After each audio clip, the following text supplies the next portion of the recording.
Have you ever wanted to morph into a Goldeen, a Golem, a Gardevoir? Well, Pokémon Reburst has you covered, so let's talk about it. Hey everyone, it's Charles. How are you today? It's always a blast digging through the body of obscure Pokemon products that have come out over the years, searching for those chef's kiss gems that deserve more time in the limelight. And if you've ever dreamed of a more mature Pokemon story that 1. Brings shonen manga style storytelling to the franchise, 2. Cranks up the sugar spice and everything nice, and 3. Fuses Pokemon and humans together into ghoulish nightmare creatures, then maybe Pokemon Reburst is for you. Then again, maybe not. On March 9th, 2011, Reburst began its serialization in Shogakukan's weekly Shonen Sunday magazine and ran for 77 chapters that were eventually compiled into the 8 volumes you see right here. But it is one of many Pokemon manga that simply never made it overseas. And as far as I know, it hasn't even gotten a fan translation outside of some work on chapters 1, 2, and 8. Furthermore, its Japanese web pages have been deleted, I've never seen it in circulation even once at Book Off, and I only stumbled upon it to begin with because I was looking for a volume of PPP Adventure on Mercari. Because...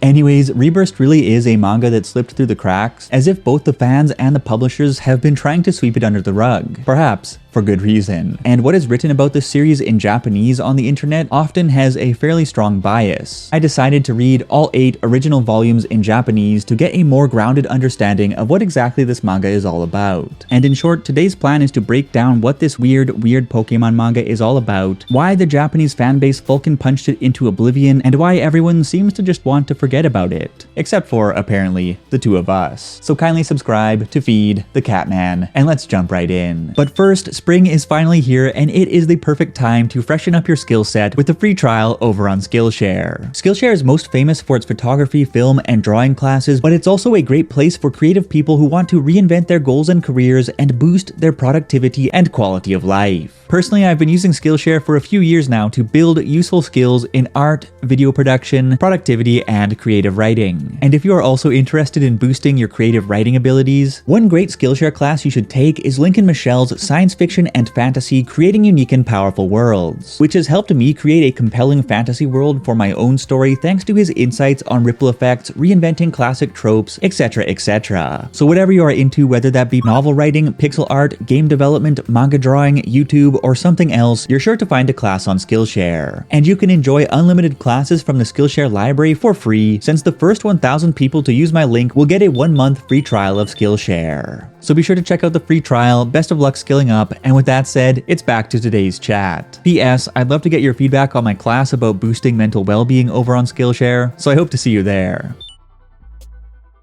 The first chapter of Pokemon Reburst dropped in spring 2011 following the release of Pokemon Black and White on the Nintendo DS the previous year. Pokemon Black and White spun a tale touching on darker themes than any previous mainline Pokemon game and even addressed that big fat donphin of a question: is it really ethical to catch and train Pokemon? Black and White rolled out a more mature story for an aging fanbase, it was a hit, and it presented the perfect opportunity to age up the manga experience as well. So just like that, the idea for something like Pokemon Reburst was born, but the manga that we eventually got certainly was not what anyone was expecting. The men at the wheel were writer Jin Kusude and manga artist Mitsuhisa Tamura. Jin Kusude is a mysterious figure who came out of nowhere as a scenario writer for Reburst, then wrote Fierce Battle Gamba Rider before disappearing altogether. Some people question whether Jin Kusude is even a real person or simply the pen name of someone on the desk team, but who really knows? As for manga artist Mitsuhisa Tamura, he's probably best known for his well-received work on Future Card Buddy Fight, and if you're curious about his other projects, then I recommend his goofy, fun 12-chapter adventure comedy A Yellow Dragon Appeared. But to loop back to Pokemon Reburst, the manga revolves around humans known as Burst Warriors who can use special Burst Heart gems encasing Pokemon to burst into Pokemon human hybrids, like this gnarly monstrosity, or this rated T for teens version of Virizion. What this means is that instead of typical Pokemon battles, Reburst focuses on battles between Pokemon human hybrids, and it's a bit strange. I do appreciate the manga pulling humans into the fray in the sense that we don't get any of this villains give up their villainous plans because they lose a few dogfights to 10-year-olds awkwardness that occurs in most of the Pokemon series. And it's kind of refreshing to see humans take the same kind of brutal batterings that we usually subject our Pokemon to. Not to say that the Pokemon don't get absolutely screwed in Pokemon Reburst, because they do, but we'll get back to that in just a moment. As far as the premise and characters go, Reburst follows a Burst Warrior named Ryoga on his adventure to find the mysterious being Arcades, who once promised to reunite him with his long-lost father if he ever became strong strong enough. Who is Arcades and who is Ryoga's father? Well,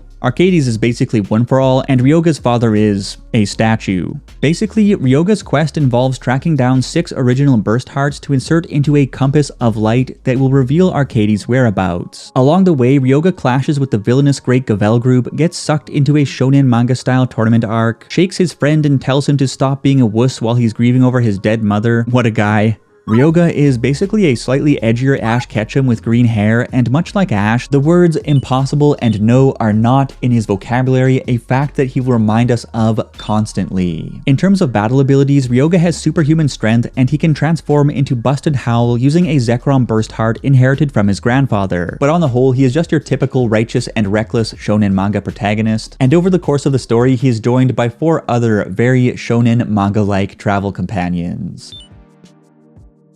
First, while training in the forest near his hometown, Ryoga meets Miruto, a so-called Pokemon investigator who looks into Pokemon and criminal-related incidents. Miruto takes an interest in Ryoga and decides to follow him when he leaves town to search for Arcades. Miruto herself is not a burst warrior, just a civilian, but she's pretty knowledgeable about Pokemon and pretty clever. So it's a shame we don't ever learn anything substantial about her backstory, that her investigator job is never explained or relevant to the story in any way, and that she just doesn't really do much aside from being taken hostage and cheerleading for Ryoga. That said, I like her character design, and she's a truly loyal friend to generic shonen manga hero number 1037. Second, we have Yappy, a self-styled, top-notch journalist who exposes the world's evils. In reality, Yappy is just an opportunist who will betray his friends on a whim. He is a pervert, and on the whole, a pretty difficult character to like. But he's there for the laughs, much like Mineta in My Hero Academia, and he does also have a big moment of redemption later in the story, so as far as comedic characters go, I guess he's not that bad. Third, we have Karuta, an Excelgor burst warrior who looks up to the main man after Ryoga's selfless actions in the Burst Heart Survival Tournament arc. Karuta, is the runty son of Cougar Village's leader, burdened with the task of filling his late father's shoes. And the arc in which he struggles to earn the tournament prize money necessary to purchase medicine for his sickly mother and earn the respect of his village is one of the manga's more emotional segments, until Ryoga takes a big fat dump on it. Lastly, we have Ragu, a thief who initially wants her hands on Ryoga's burst heart, but quickly finds herself wanting her hands on something else, Ryoga himself, because he is the main character and she is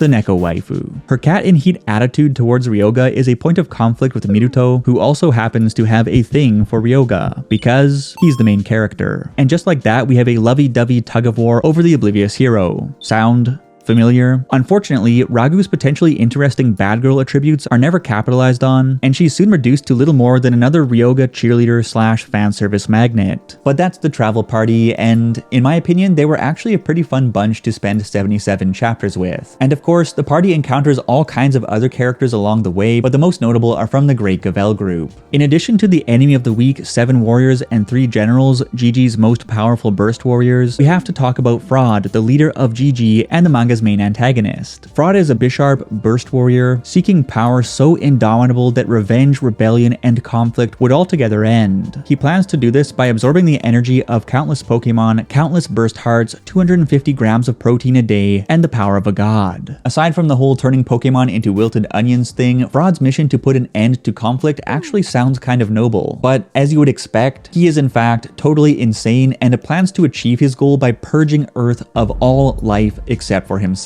What a character. Fraud's misguided cause was born out of a tragedy earlier in life when he murdered a company president who had wronged his pacifist father Caredo, only for the president's son to retaliate with a hit on Caredo. Fraud is a ruthless boss who will turn on his subordinates at a moment's notice, but he is also kind of a sad dude, in the sense that he spends most of his life building the Great Gavel group, only to find that many of its key members despise him and would love for nothing more than a mutiny, which is what eventually leads him to the realization that his dream simply cannot be achieved unless he kills everyone on Earth. Over the course of the story, Ryoga has 2 major battles with Fraud, the first in the final round of the Burst Heart Survival Tournament, and the second against his complete form at the manga's climax, both of which get pretty wet and wild to say the least. To sum the man up, Fraud is both a very vanilla antagonist and also somewhat of an unusual protagonist at the same time. But if you ask me, the most interesting antagonistic character is Hariru, Ryoga's rival. Hariru is one of the Great Gavel organization's 7 warriors, and he is on a quest for vengeance against the same entity that that Ryoga is trying to prove himself to, because apparently Arcades destroyed Hariru's village and killed his dad. Although he is the strongest of the 7 warriors, Hariru only sees the GG as a means of pursuing his vendetta, and once he discovers the truth about who actually killed his dad, he ends up resigning from the Great Gavel organization, redirecting his efforts at the real culprit. And it's at this point that his mission becomes closely aligned with that of Ryoga and his friends, to end fraud before fraud ends the world. Hariru is basically Vegeta Pokémon Reburst edition, right down to him finally ascending to Super Saiyan in a very Pokémon-oriented sense of the word, and his struggle to surpass his rival and topple his victimizer is just as interesting as that of the bad man himself. Also, Hariru is accompanied by Corolla, an Ember Burst warrior and the second strongest of the 7 warriors. Corolla's dream is simply to leave everything behind to live a peaceful life with Hariru somewhere over the rainbow, and their dedication to one another as well as the realization of what they have to do to make Corolla's dream a reality form the basis for the most convincing, wholesome relationship in the entire manga. If you like anti-heroes, Hariru will probably be your favorite character, and if you love pigs, loyal friends, and shipping, then you will probably love Corolla too. Anyways, there are various other characters of interest in Pokémon Reburst, but as for the story itself, the plot progresses as Ryoga and friends track down 6 original Burst Hearts to put into the Compass of Light, clash with the Great Gavel organization using their wacky superpowers, and get wrapped up in the occasional subplot. From Ryoga earning Zekrom's support by completing a kind of spiritual trial within the Burst Stone, to a festival revolving around tests of physical strength, to a penultimate clash against the 3 generals, Fraud's chosen ones, to etc, etc. The most substantial subplot is the Burst Heart survival arc that we mentioned earlier, which runs for roughly 2.5 of the manga's 8 volumes. And if you've ever read or watched Hunter x Hunter, you will be hard-pressed not to draw some comparisons with that story's Hunter exam arc. The gist of BHS is that Burst Warriors from across the land are gathered to participate in a competition wherein each elimination round consists of a different challenge, from escaping as the floor collapses to working together or not to find a way out of a big box, to battling on a seesaw without getting knocked off or having one's balloon popped, to etc, etc. My favorite challenge is round 3's Add to 10 survival, wherein each contestant is given a tag numbered from 1 to 9 based on their finish in the previous round, after which everyone is set loose in a forest. In order to survive the challenge, contestants have to steal tags from other contestants until the numbers on the tags in their possession add up to at least 10. Then they can make it back to the starting area to secure a position in the next round. If that sounds familiar to you, well, tell me about it. But in any event, the tournament is a good time. Heavily inspired by other shonen manga, Reburst is a fairly typical battle transformation story. From the hot-headed hero to the enemies of the week to the tournament arc to the spades of fan service to the mountain of tropes, sticking it all together. And because the story is so focused on its human characters, it feels quite different from your average Pokemon story. Actually, that is part of the reason why so many Japanese fans seem to hate it. In the words of one Japanese Yahoo user, "As a genuine Pokemon fan, I felt nauseous the moment I saw this manga. Even if you simply imagine it as a battle manga without Pokemon, it can only be described as garbage." Pretty harsh words, but why the hate?